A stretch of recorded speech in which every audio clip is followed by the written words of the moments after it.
My name is James Couto. I'm a project manager with Autopro and also a senior engineer. And I'm here to talk today about scope creep and managing and minimizing scope creep on projects.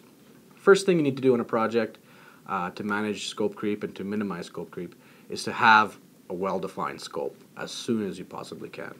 One of the key things here is to work with the stakeholders, make sure it's very clear the work that you're undertaking under the project and also what you're not undertaking.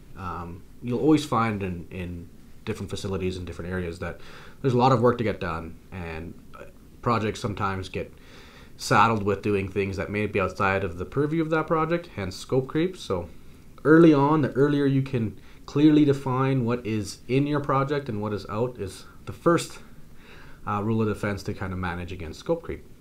Second from that, a good rigorous management of change process is important.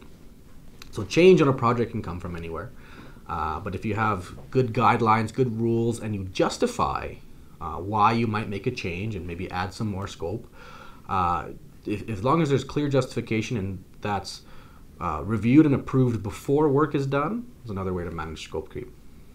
A good one that I like to use is if what you're doing currently is safe and will work, it's hard to justify making a change unless there's some sort of savings ultimately on the project.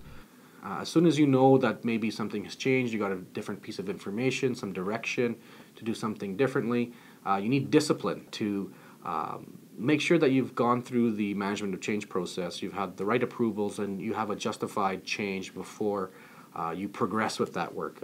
It's very easy to get caught up with new information and direction and trying to get work done and realizing that maybe that was outside of the scope of the project and the project didn't really want to take that on.